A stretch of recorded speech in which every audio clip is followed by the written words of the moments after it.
The following program, The Russ Belville Show, is intended for responsible adults only. We advocate to the repeal of marijuana prohibition for adults. We discuss the science, culture, and controversy about America's marijuana laws. We do not advocate any illegal activity and encourage all listeners to learn their state and federal marijuana laws. Opinions and claims made by guests and advertisers on The Russ Belville Show are their own, and The Russ Belville Show cannot be held legally responsible for their validity or reliability. Viewer discretion is advised. You take a seed, you plant it, you grow it, you dry it, you roll it, you smoke it. You take a seed, you plant it, you grow it, you dry it, you roll it, you smoke it, and it goes down smooth. Hey! Spanning the continent to bring you the truth about cannabis and marijuana law reform. I smoke pot, and I like it a lot. From the promise of legalization. And I think that we need to rethink it and criminalize our marijuana laws. To the agony of prohibition.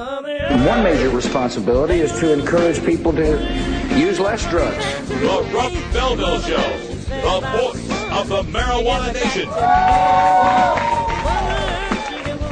Yeah, I hear you had a question for me. Now, here's your host, Radical Russ Belville. We love it.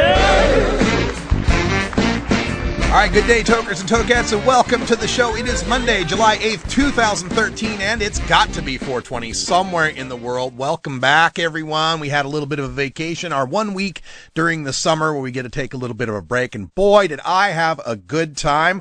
I got to shoot a 9mm pistol, or actually handgun, I should say. 9mm handgun out in the middle of Central Oregon. Got to tell my Texas friends about that. Also had a good time all over the north coast of Oregon and the southwestern coast of Washington. Big thanks to Cannabis Carrie for being the ultimate tour guide to the north coast. If you ever want to visit and see all the sights, she's the one to get a hold of. And very, very glad, recharged, refreshed, lots of stuff to get to on today's show because the news doesn't stop just because I take a vacation, especially right here in the state of Oregon. My God, the biggest stories to hit the state of Oregon in marijuana law reform happen while I'm on break. Not only did we get PTSD added to our medical marijuana law a while back, but we also just got a couple of bills signed that reduce a lot of the penalties for recreational use, and we got a bill signed that's about to be signed. It's passed the legislature to finally create dispensaries here in the state of Oregon. Yeah, it's going to be amazing. And with those dispensaries, with that business, more political clout, more political power, and just the kind of fundraising base we need to get legalization passed in 2014. On today's show, it's Monday, so we're going to visit with Dr. Mitch Earlywine in our Cannabis Q&A segment. We'll all sorts of things to talk to Dr. Mitch about, including a study on the use of cannabis to help people stop smoking cigarettes. That's a beautiful thing. We'll talk to him all about that. And we'll take your calls and questions right here in our chat room on Ustream if you'd like to get involved with the conversation. Our phone line is 971-533-7111, and it's back up and operational. You can call in during the second half hour of the show and talk live with Dr. Mitch Earlywine. We're also going to take a look at the Radical Rant today, a little bit about the Mexican cartels and how they are making their presence known right here in the state of Oregon, and why that means we need to get to legalization as soon as possible. But before we get to all of that, we've got our 420 radio news. We'll talk about those Oregon laws that have passed. Colorado's released their recreational marijuana rules. Oklahoma's welfare drug screening is failing. And more BHO explosions all across the country. It's the Russ Belville Show. We'll be right back. Stick around. It's simply business. It's simply business. It's simply business, you know why they won't let us grow. It's simply business. We'll be right back after these messages from our 420 friendly sponsors. Support these advertisers because their ad money goes straight to the Russ Belville Show.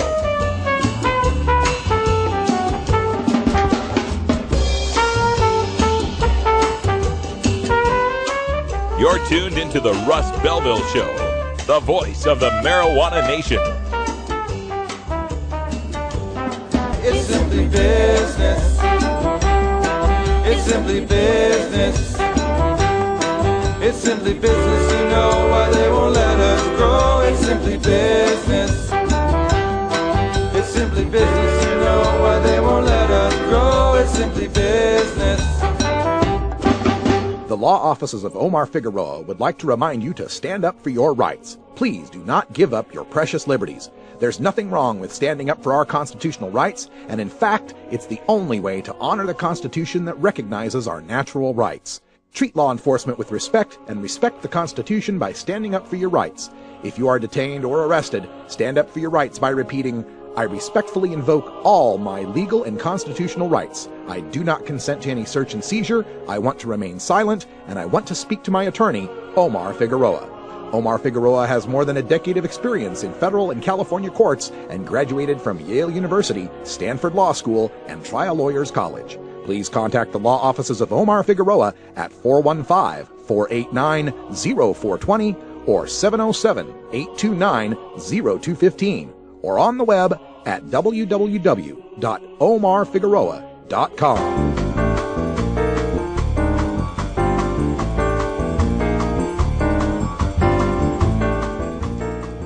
This is your 420 Radio News for Monday, July 8th, 2013. I'm Russ Belville. Oregon governor signs marijuana policy reforms into law from theweedblog.com. Oregon Governor John Kitzhaber signed into law 2 bills that make sensible changes to Oregon's marijuana laws. These new laws, which took effect immediately, reduce the severity of the punishment for certain marijuana crimes. SB 40 reduces penalties for possession of more than an ounce of marijuana. SB 40 reduces the criminal penalty for possession of more than 4 ounces of marijuana from a Class B felony, which carries up to 10 years in prison, to a Class C felony, which has a maximum sentence of 5 years in prison. It also reclassifies possession of 1 to 4 ounces of marijuana from a Class B felony to a Class B misdemeanor, reducing the maximum sentence from 10 years to 6 months. It also reduces the penalty for unlawful manufacture of marijuana from a Class A felony to a Class B felony, reducing the maximum prison term for marijuana growing from 20 years to 10 years. SB 82 eliminates a section of the law that forced courts to suspend the driving privileges of people found in possession of under an ounce of marijuana. Medical marijuana bill passes Oregon House, now goes to the governor, from OregonLive.com. The Oregon House on Saturday passed a bill legalizing medical marijuana retail establishments, moving what has been a booming but legally hazy industry squarely into the mainstream and handing medical marijuana advocates a major victory. House Bill 3460, now headed to Governor John Kitzhaber's desk, creates a registry of businesses that sell the medical marijuana. Patients have long sought retail access to cannabis, arguing that the state's rules, grow your own marijuana or have someone do it for you, are unrealistic. The vote means Oregon joins a dozen other states that allow medical marijuana dispensaries or retail outlets. Oregon voters have twice defeated ballot initiatives creating a regulated dispensary system, but that hasn't deterred the state's medical marijuana industry. Multnomah County law enforcement has largely looked the other way when it comes to these establishments, but police in other counties, such as Jackson, Washington, and Malheur, have cracked down on the sale of medical marijuana out of retail storefronts. Colorado's recreational marijuana sales rules revealed from Inquisitor.com. The Colorado Department of Revenue has released a 60-plus page report that highlights marijuana sales rules for the state. The rules apply to how recreational marijuana should be licensed, regulated, and ultimately sold throughout Colorado. Under terms of the agreement, marijuana labeling must conform to specific language requirements of the state with a focus on potency, amount of THC in the marijuana product, and a clear set of directions that explain how to properly use the product. Labeling also must include a full list of non-organic pesticides, fungicides, and herbicides used during cultivation. The labels will be used on marijuana cigarettes and any other products that are created from the plant. Every recreational marijuana product in the state of Colorado also must feature the following warnings. There may be health risks associated with the consumption of this product. This product is intended for use by adults 21 years and older. Keep out of reach of children. This product is unlawful outside the state of Colorado. This product is infused with retail marijuana. This product was produced without regulatory oversight for health, safety, or efficacy, and the intoxicating effects of this product may be delayed by 2 or more hours. Oklahoma welfare drug screening finds few violations, wastes tax dollars, from theweedblog.com. Last year, the Oklahoma legislature passed and Governor Mary Fallin signed into law a bill mandating drug screening for welfare applicants. The bill was designed to save the state money by weeding out drug users seeking temporary assistance for needy families, or TANF funds. But the new law is finding few welfare drug users. According to the State Department of Human Services, in the first 4 months that the law was in effect, some 1,300 people underwent screening to see if there was a reasonable suspicion that they were using drugs, but only 29 were denied benefits. That is about 2.2% of those screened, a drug use level well below the national average of about 8%. And of those 29 people denied benefits, only 16 actually failed a drug test. 13 others simply refused to comply with demands for additional testing. The testing and screening procedures have cost the state $74,000. 2 men suffer burns and explosion while making marijuana oil, police say, from NBC's Southern California. 2 men were hospitalized Friday in Tustin and suffered severe burns inside what appeared to be a drug lab. The men were attempting to extract marijuana oil using butane inside a garage. This is also followed up by an explosion in Ypsilanti, Michigan, where there was a similar BHO-making explosion. This has been your 420 Radio News for Monday, July 8th, 2013. I'm Russ Belville. When we come back, we go behind the headlines and take a look at the state of Oregon and the recent passage of all of these pro-marijuana bills and how that provides the roadmap out of the medical marijuana box canyon. This is the Russ Belville Show on 420radio.org. We'll be right back.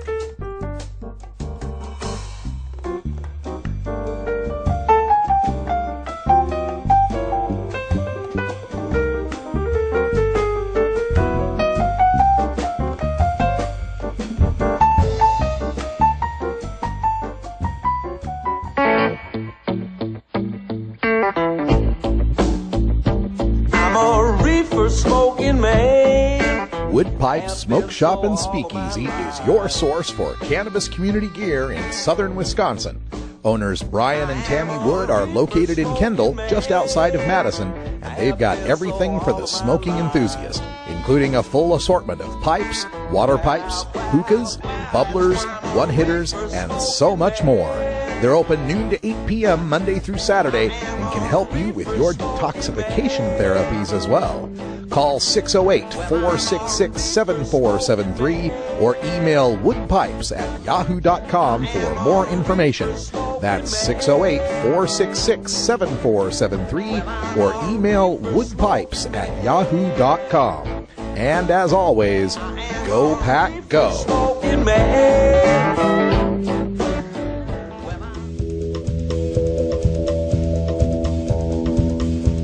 Michael Phelps, Olympic superstar, 14 gold medals, world record holder.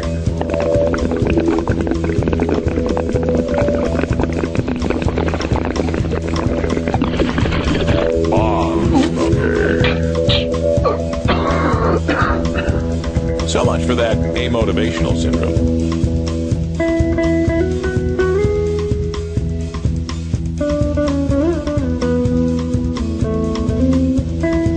Welcome back, everybody. 13 and a half past the hour. Time for us to go behind the headlines, and we're going to analyze this great news that we got out of the state of Oregon. As you heard from our headlines, we passed a lot of great bills that depenalize, that reduce some of the penalties that are in our state law for marijuana possession and cultivation.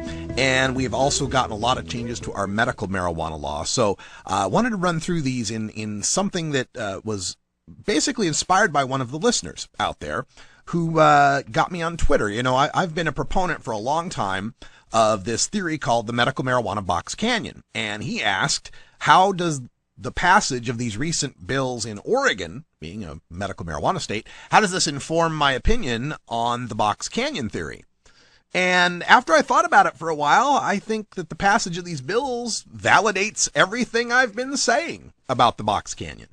Now, to catch people up who might not know what I'm talking about, the box canyon is the idea that the arc for the fight for medical marijuana is inevitably going to bend toward cannabinoid pharmaceuticals and away from the legal use of the whole plant.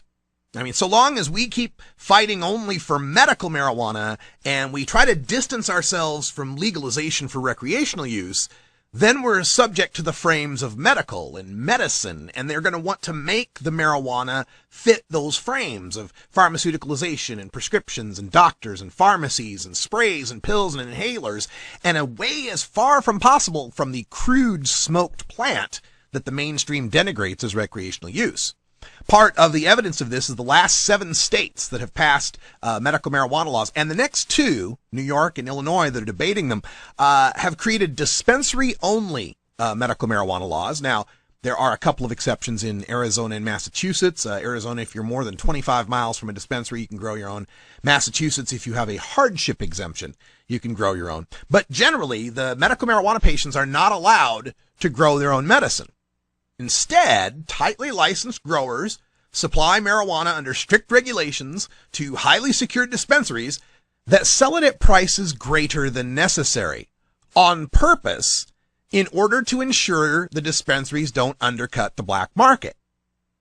Well, soon enough, the FDA and Big Pharma, and they're going to develop these great cannabinoid medications. They got some third stage trials on Sativex right now. And they'll develop them without the undesirable side effect that we call high. And then the state's going to replace all the plant marijuana with the FDA-approved, insurance-covered big pharma cannaceuticals.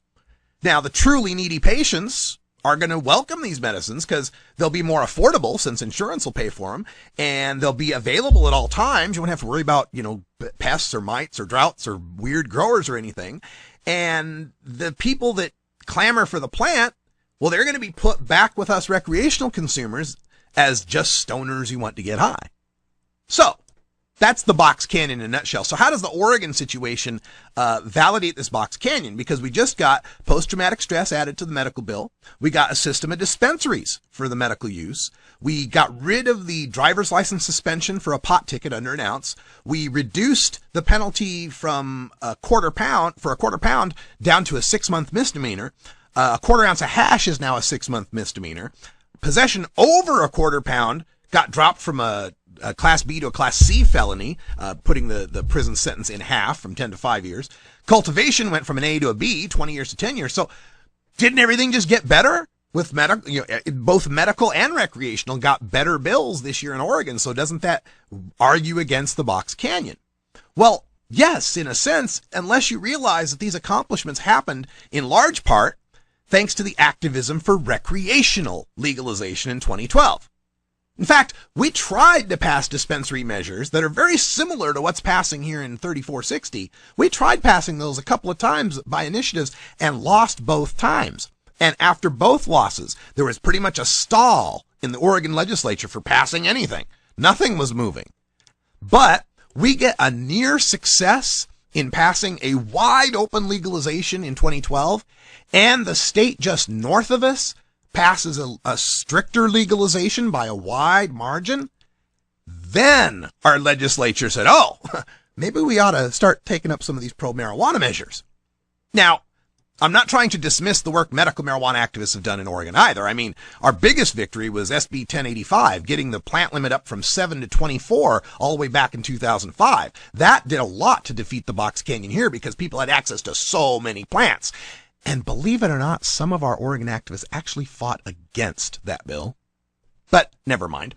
The community also showed its strength when we defeated Dwight Holton for Attorney General and brought in Ellen Rosenblum, very pro-medical marijuana, who actually toured some of our dispensaries, and her endorsement of this dispensary bill went a long way to getting this passed through the legislature. So no doubt that the medical marijuana community has done amazing work in getting these passed, but keep in mind, our medical marijuana activists in Oregon, for the most part, don't make any secret of their activism for full legalization. A lot of the same people and same dollars that worked on the dispensary measures worked on the legalization measures. Oregon doesn't have that sort of medical versus recreational, ASA versus normal thing going on here. It seems everybody's for the legalization of marijuana. It's this threat to legalization that pushes our legislature, just like Prop 19 pushed Governor Schwarzenegger and the California legislature to decriminalize, to try to take away some of the effect of the push for legalization. And On a down note, passage of all these depenalization bills in Oregon is going to make our fight a little bit harder for legalization in 2014 because some of the problems will be alleviated. Some of the costs will go down. But that doesn't mean we don't stop fighting for legalization in 2014 by any means. I'm all for good things happening. Yep, never gonna stop fighting until we don't have a reason to fight anymore. And in hour 2, we'll talk more about Box Canyon and take questions on it if you want. It's really more of an East Coast, West Coast thing, like the rap battles of the 90s. Oh, have you ever met that funny reefer man? A reefer man. Have you ever met that funny reefer man? A reefer man. If he said he swam to China, he would sell you South Carolina. Then you know you're talking to that reefer man. NORMAL stands for Responsible Adult Cannabis Use. If cannabis use is causing problems in your life, consider taking a break or seeking medical assistance. Consider ceasing cannabis use if you have a family history of mental illness. Don't drive or operate heavy machinery while impaired by cannabis use. Cannabis use is not without risks, even though the risks may be far less than those posed by legal drugs. Fun. Big Daddy thinks. Funky roller ring.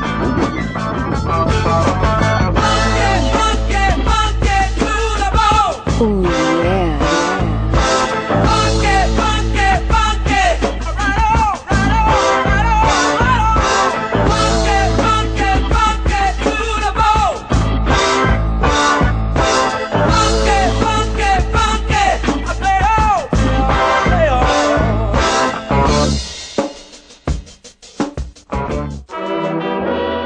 Everyone knows music and marijuana go together, so let's wind up our 20 after break with the Russ Belville Show's Daily Toker Tunes, the best in pod-safe 420 music from around the web. Today is Roots Monday, featuring the blues, country, folk, and jazz music that birthed the modern sounds we enjoy today. You can get downloads and more information about all our Daily Toker Tunes by visiting music.radicalruss.com. Now, sit back and enjoy your Daily Toker Tunes. Hey, before we get to today's tune, I just want to say welcome back, everyone. And it was good to have a week off. I really, really needed it. Some amazingly good and amazingly bad things happened during the week, but I won't get into that. But one thing I did do over this weekend, I got a lot of suggestions from people about the website. People in the mainstream who aren't a part of the pop movement. And one of the things they said is I needed to put a donate button right on the front page. So it's up there now. If you look on 420radio.org, top left corner, big old donate button. Also, I made the player bigger on the main page and put some graphics up for our sponsors because, there's certain softwares that block ads, and it was you couldn't see who our sponsors were, and they deserve some recognition. But the thing that I'm getting most from the chat room right now is, where's the pop out? Where's the pop out? I used to have this link on the front page that you get the show and the chat room to pop out on. Don't worry, it's still there. Just go to the top right corner. There's a big blue button that says Connect to 420 Radio, and that slides down a panel.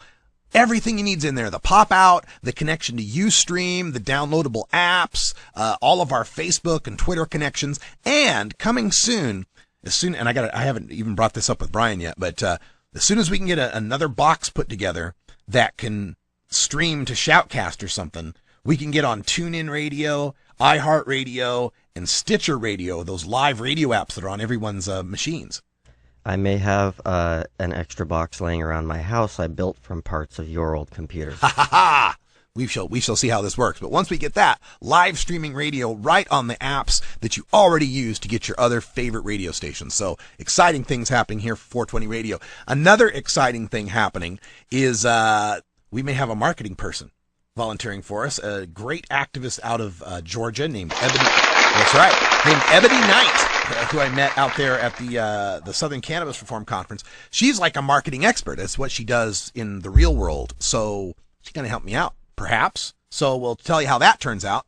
And finally, the only other thing. Hey now, friends. Grateful Dread here in Summit, New Jersey, the home of member-supported Grateful Dread Public Radio. I forgot this had one of those intros on there. All right, well, we'll get that fixed.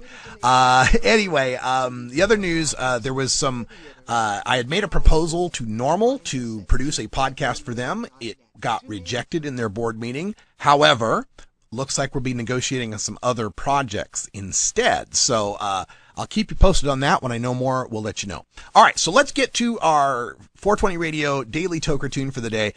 This is a tune that I got long ago. You can tell from that intro that's still attached to it.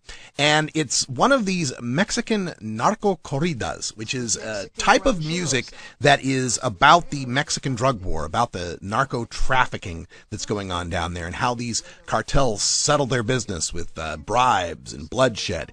And it kind of fit with what I was doing for the Radical Rant today. We'll be talking about the Mexican cartels that are setting up shop here in the state of Oregon. The Oregonian, our state's largest paper, has done this extensive investigation about 9 months into the reach of the cartels here in Oregon. We'll be talking about that in the Radical Rant. And so I thought this music would be appropriate for that.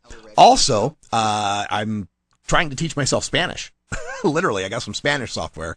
See if we can learn some Spanish. But this is... Yeah, thank you. This is El Polvo y la Marihuana by Los Rieleros del Norte.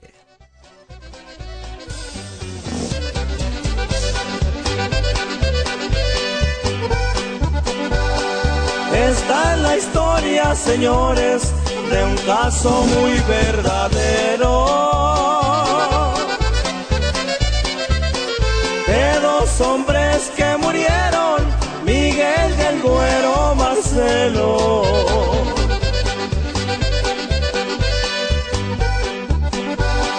Aquella noche salieron de la Sierra Tarahumara, venían rumbo a la frontera, se dirigían a Ojinaga.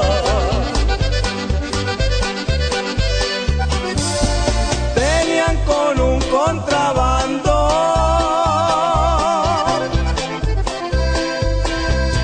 de polvo y de marihuana,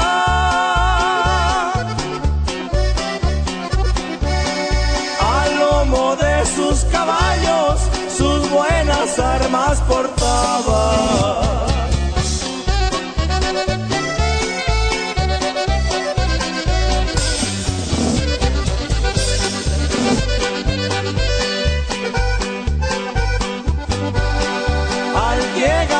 San Juanito estaban los federales, le salieron al camino dos agentes judiciales.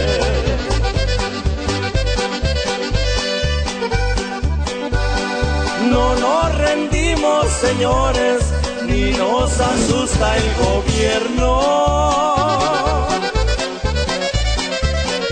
Y se formó un tiroteo que parecía el mismo infierno.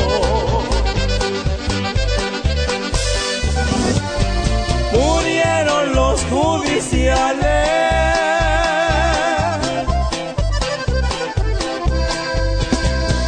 también Miguel y Marcelo.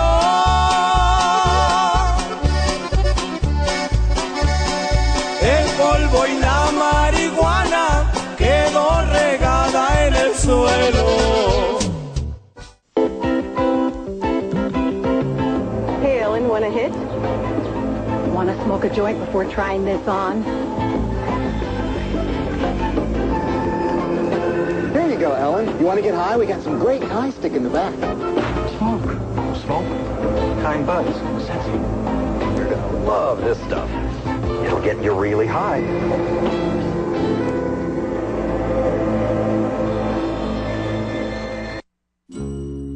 Georgia. Hi, this is Willie Nelson, and I need your help. Our marijuana laws are terribly unfair, and they make criminals out of law-abiding citizens. Nearly 2,000 Americans are arrested every day on marijuana charges, and we are unfairly destroying the lives and careers of hundreds of thousands of people simply because they smoke marijuana. These are not criminals. They are average citizens like you, good neighbors who work hard, raise families, pay taxes, and contribute to their communities. And it's time we stopped arresting responsible marijuana smokers. We need your help to end marijuana prohibition once and for all. It's the fair thing to do. For more information, contact NORML, the National Organization for the Reform of Marijuana Laws. Call toll-free 888-67-NORML or visit their website at norml.org.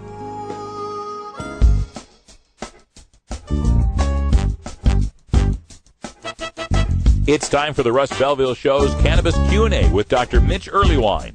Dr. Earlywine is a professor of psychology at the State University of New York at Albany and a leading author and researcher on cannabinoids and health, who pins the Ask Dr. Mitch column for High Times magazine. Get your questions ready in our live chat or call in to 971-533-7111 now.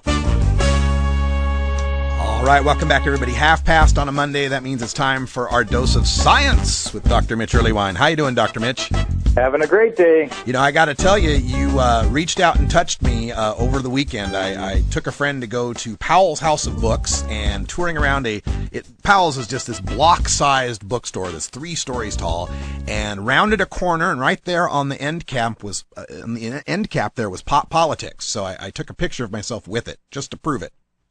Oh, great. Actually, I haven't been to Powell's in a couple of years, but last time I went ahead and signed the Pod Politics that was in there, so I hope that copy's no longer there. Oh, yeah, I'll have to take a look and find out. Speaking of Powell's, by the way, folks, tomorrow, Doug Fine, the author of Too High to Fail, is going to be at Powell's bookstore. I'm going to go out there and get some film and interview with him, so maybe I'll see you out there.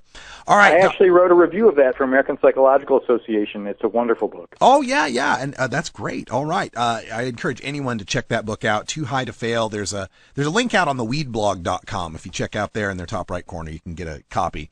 All right. With Dr. Mitch, we always take your questions in the chat room. If you put the Q : by it, it makes it easier for us to find it. Also, we got our phone lines open at 971-533-7111. But we always let Dr. Mitch have the first word and let us know what's the latest in cannabis science. Yes, a new article in the journal Biblioteca talks about the uses of hemp in Pakistan. Pakistan is in a situation where they really need as much biodiverse fuel as possible. And these authors essentially walk through how hemp could really help their resources there, and it need not be psychoactive. As we've mentioned before, there are strains of hemp that are less than 1.5% THC. You'd have to smoke a whole field in order to get high. But it's a wonderful plant that's extremely efficient, easy on the environment, and could actually be a great source of biodiesel there in the Middle East and, of course, here in the United States as well. Absolutely. Just switching over our diesel trucks, the long-haul truckers over to hemp biodiesel alone would do so much for our environment. I'm glad that you brought up the hemp because that leads me to an article that we had covered, a story we'd covered a couple of weeks ago, and didn't get a chance to ask you about it, but I thought this was amazing and what it could do for American medicine. And this was a story on a study, it was the Association for Professionals in Infection Control and Epidemiology, and it was a study showing that hemp fabric kills bacteria, including MRSA. And wow, what a difference that would make in our hospitals. It's funny because this actually goes back at least to the 1950s, and there's some conjecture about why certain ancient peoples were actually buried in hemp. So, yeah, we do see this wild antibacterial effect even in the hemp fiber, and so that would be really adaptive. Obviously, it's not as strong as hardcore antibacterials, but then, of course, it's not as difficult to deal with in the long run.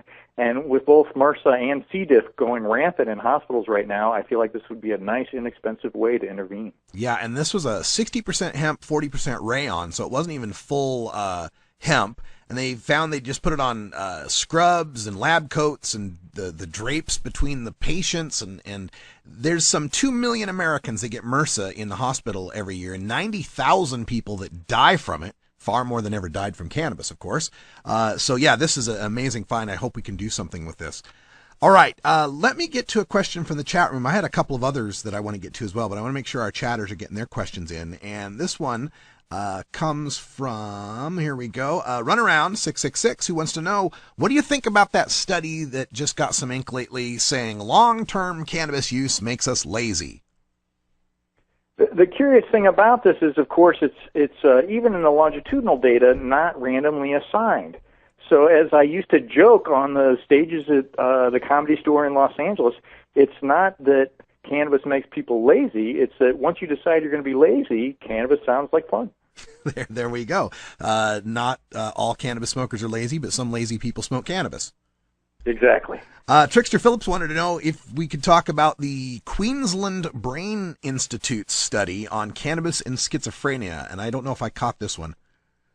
The clincher is this is just one in a whole series, and what has happened, unfortunately, is this schizophrenia cannabis link has become reified, and so they put people in the horrible MRI machine and give them THC by itself, no cannabidiol, and what a surprise, they have various paranoid or psychotic experiences. Well, we know for a fact that THC by itself would do that to anyone, and thank God the plant doesn't have to have THC and THC alone, so that would certainly be helpful if we could actually use whole plant in these studies. But in fact, a lot of the data on THC and schizophrenia, or at least cannabis use in schizophrenia, doesn't seem to replicate, and unfortunately that never gets the media attention that we want. So Timmy Moffat, who I love, who found basically a double genetic risk set of folks who were heavily involved with cannabis early in life, were more likely to develop schizotypy, a sort of schizophrenia light. But once another group tried to find the same thing, they couldn't find it. What a surprise, that failure to replicate got no media coverage, whereas Timmy Moffat's thing got a ton. Mm-hmm. All right. Another story that caught my eye, this was in the Weed blog as well. Cannabis compound reduces cigarette consumption in tobacco smokers. So is it possible that smoking weed can lead you away from smoking cigarettes?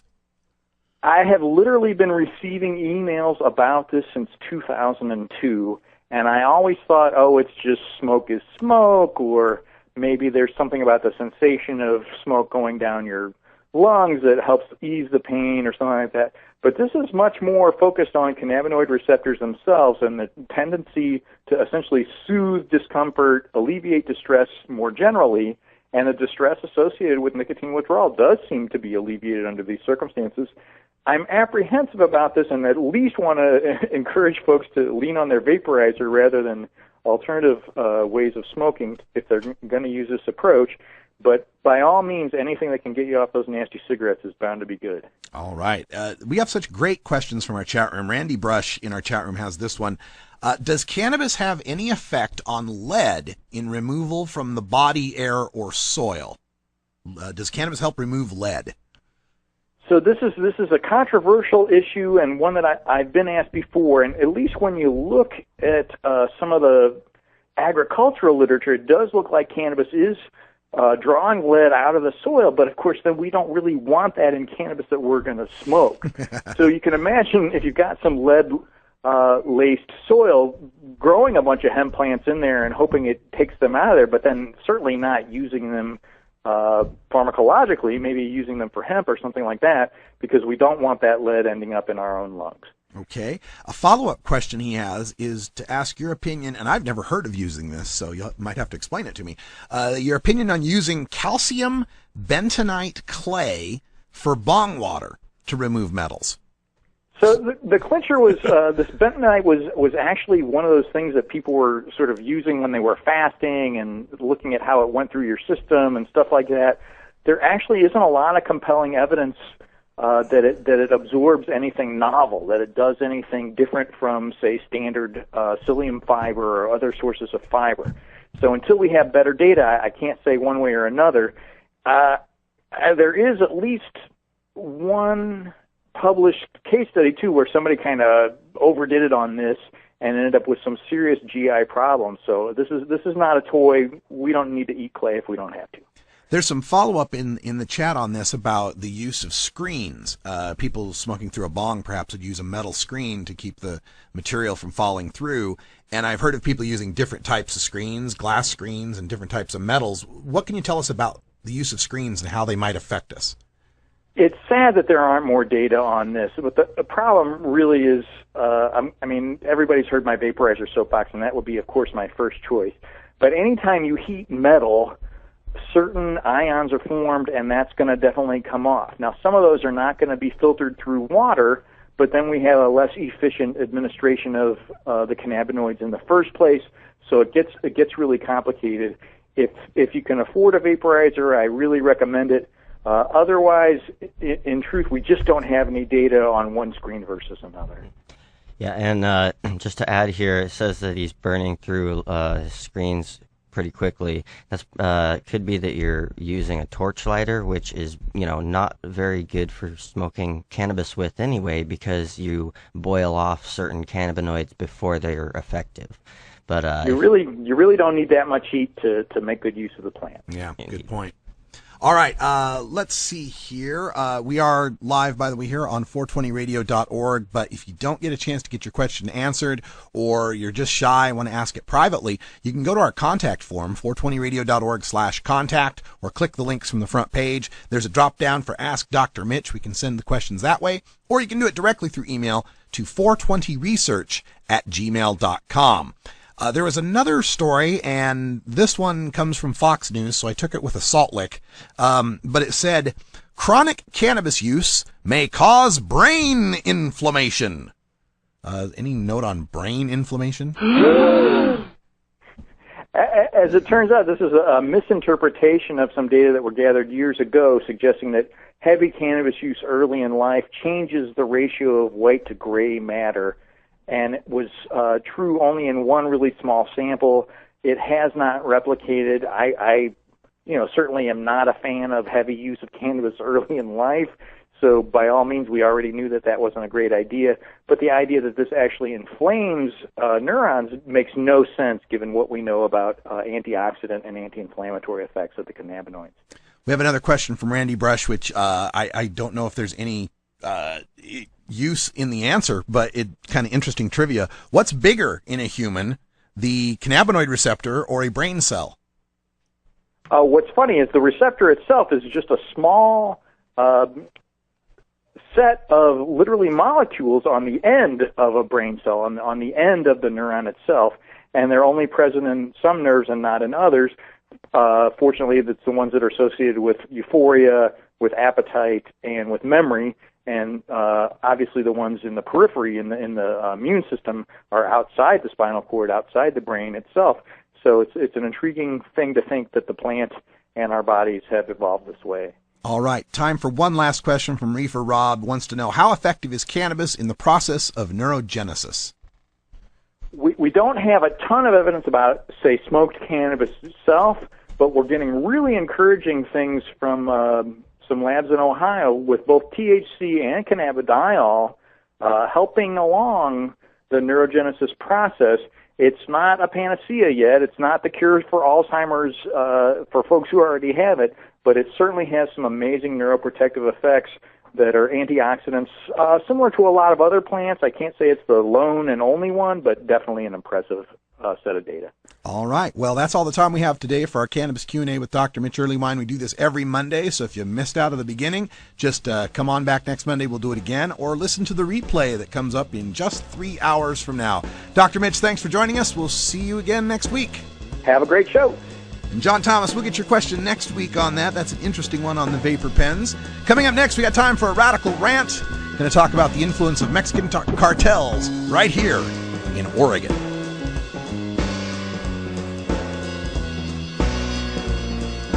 We'll be right back after these messages from our 420 friendly sponsors. Support these advertisers because their ad money goes straight to the Russ Belville Show. You're tuned into the Russ Belville Show, the voice of the marijuana nation.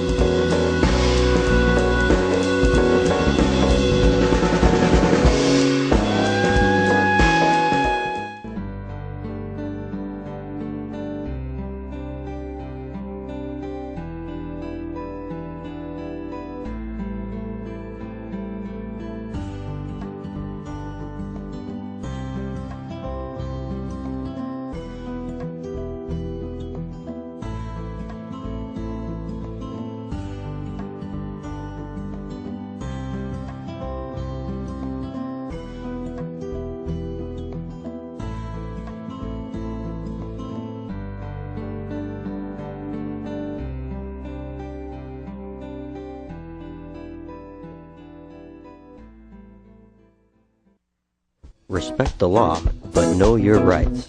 And share if you can.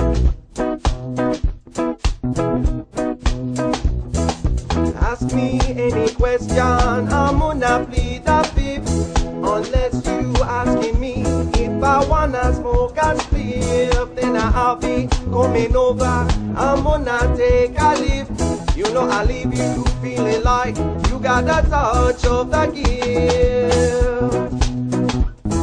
Yeah, this is Brian the Red, and you're listening to 420radio.org. So get a little irie.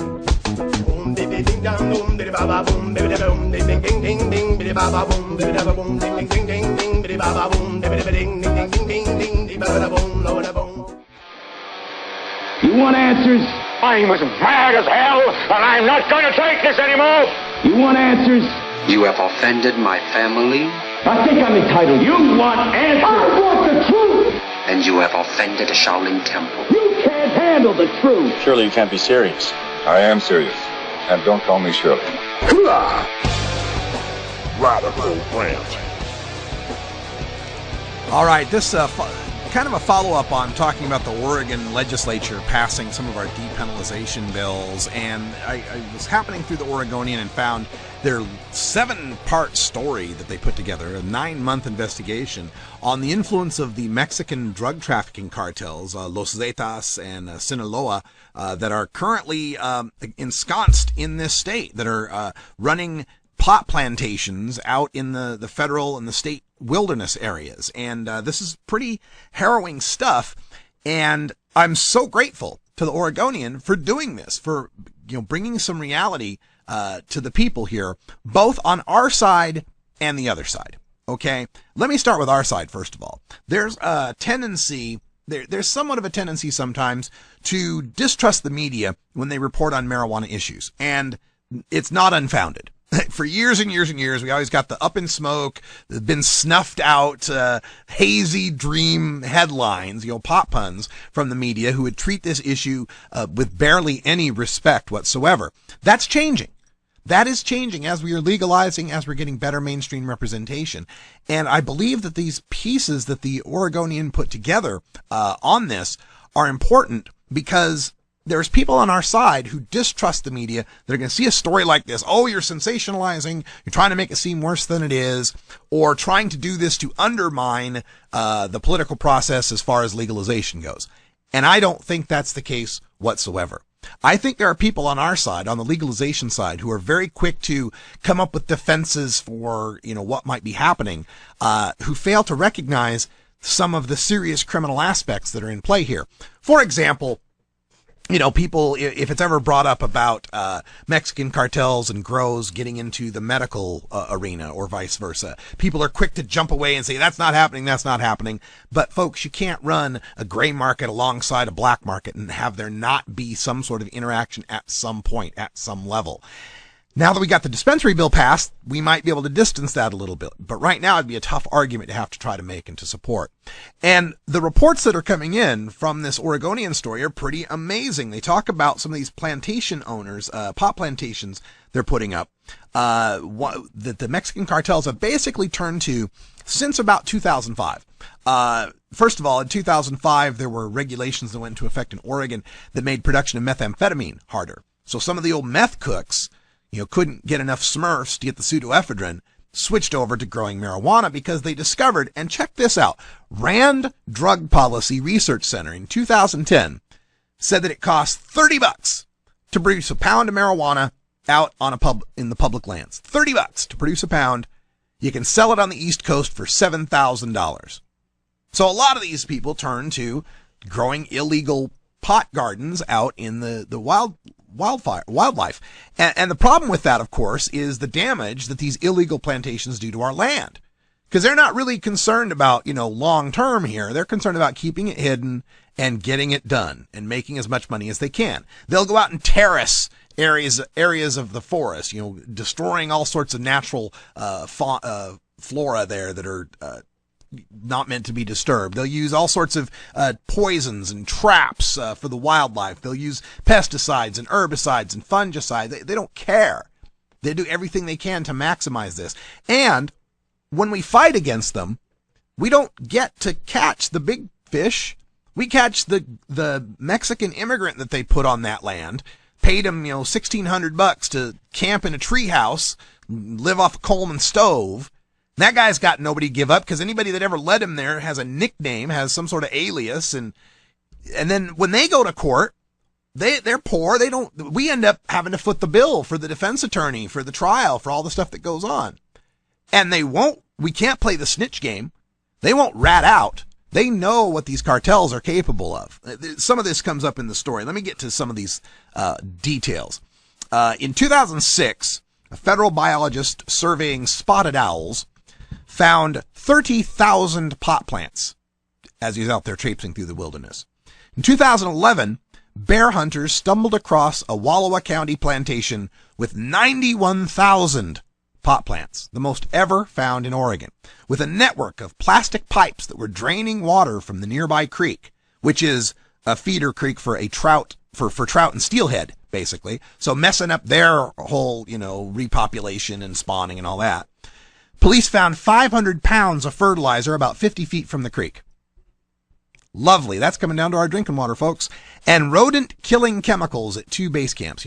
Typical arsenic, rat poison. An officer who spent 3 days at the site saw no wildlife other than 1 deer. Assistant U.S. Attorney Jennifer Martin recounted in a court memo, he neither heard nor saw birds, small mammals, or any other wildlife in this formerly pristine area of wilderness. And also what comes with these cartel grows is violence.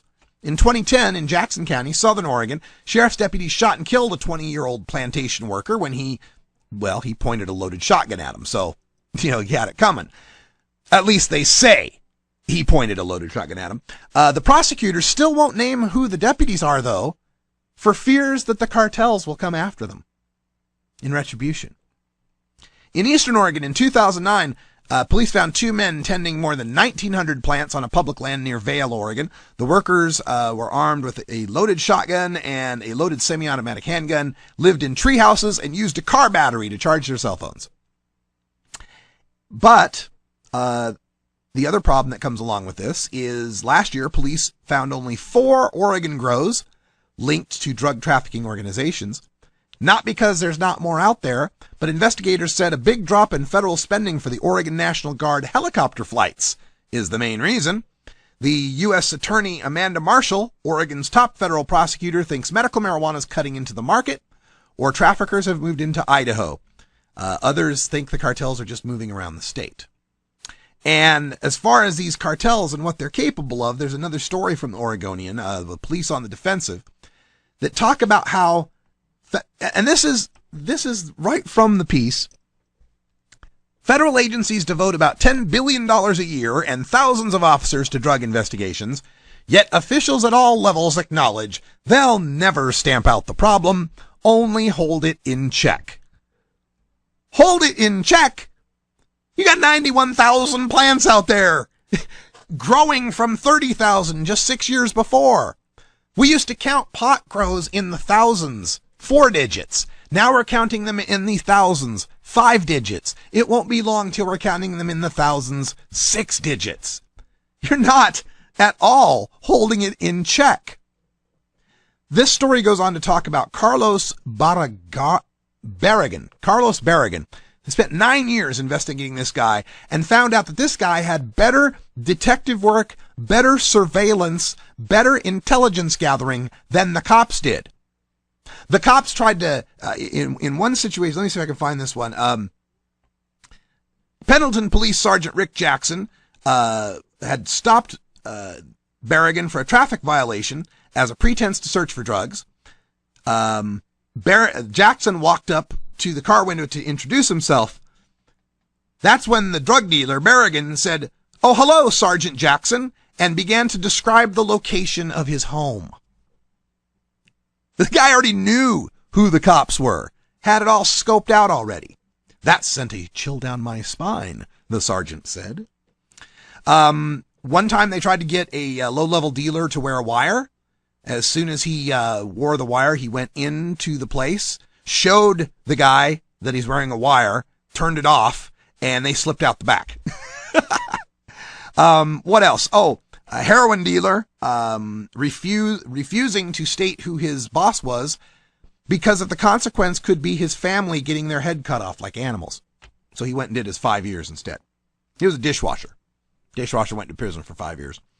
The DEA spends $2.8 billion a year to work on this in the U.S. and 67 other countries. No one tracks how much the whole state of Oregon is spending, but the Oregon State Police are spending $5 million a year.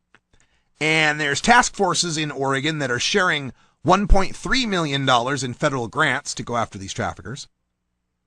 But increasingly, these traffickers are, again, they're operating out in the hinterlands. And this isn't the Portland Police Bureau that gets to deal with it with their multi-million-dollar crime lab. It's freaking Canby. It's, Malala. It's way the hell out there in Burns. And these rural police departments are overwhelmed trying to deal with the sophistication these guys have. These traffickers have enough money to have their own, infrared scopes, to hire people to trail the cops themselves, find out where they live, find out what all of their unmarked vehicles look like. Took 9 years to take this one guy down. Wiretapping. You want to wiretap these guys, costs $20,000 a month. You want to get a wiretap, takes about 100 pages of evidence. And then, even if you do get the wiretap, they got so much intelligence going on that they've got somebody informing them that they're being wiretapped, and they just switch phones. And then they got to start the process all over again. And no matter what they do, they take one guy down, and immediately somebody else pops up and supplies the market. They talk about meth in Northeast Oregon for a while because they took down this guy, right? They took Berrigan down. They finally got him arrested. Meth was tight for a short time. But within weeks, police said new dealers stepped in. And this is Darren Tweet, the chief counsel for the state's criminal justice division, says, quote, "They're like weeds. Work by police merely disrupts the supply. That's the best we can hope for in law enforcement." Yes, completely agreed. That's the best you can hope for because you cannot eliminate the law of supply and demand. People want marijuana. They like it. They want to smoke it. Someone will step in to supply that demand.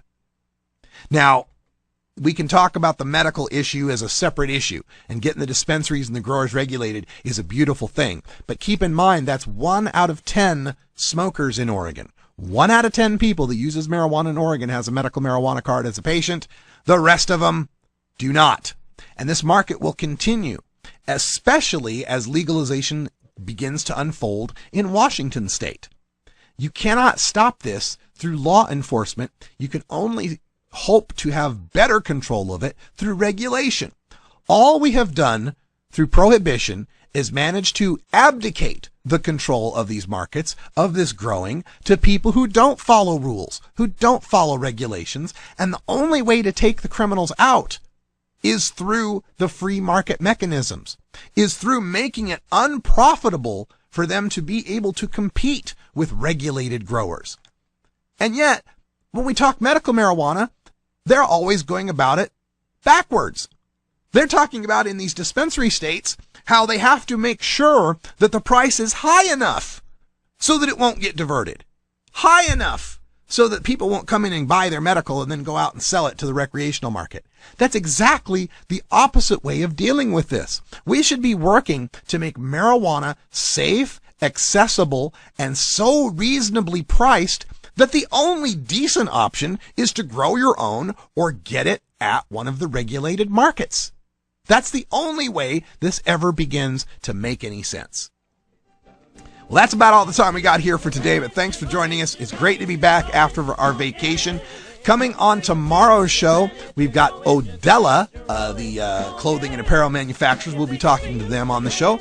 Also, we will be going out to see Doug Fine, the author of Too High to Fail, at Powell's Books tomorrow evening. Going to try to get him on the phone tomorrow afternoon, if possible. Still got my feelers out on that one. We'll see how that turns out. All sorts of stuff coming out in the rest of the week as well. And keep your fingers crossed. I might, maybe, be flying to Denver this weekend for the 710 Cup to bring you video and reports from the first all-oil concentrates cup in America. We'll see. Still trying to get that sponsor. We'll see. And possibly next week, shows from Boise, Idaho. Might visit with Lindsay Reinhardt, talk to her about The View and other topics. This is the Russ Belville Show. The Russ Belville Show is blogging and podcasting daily at RadicalRuss.com. Hey, stick around. Hour 2, Toker Talk Radio comes up next, where you are the voice of the Marijuana Nation. For Brian the Red, I'm Radical Russ. Thanks for joining us, and until next time, take care of each other, Tokers. You take a seed, you plant it, you grow it, you dry it, you roll it, you smoke it, and it goes down smooth.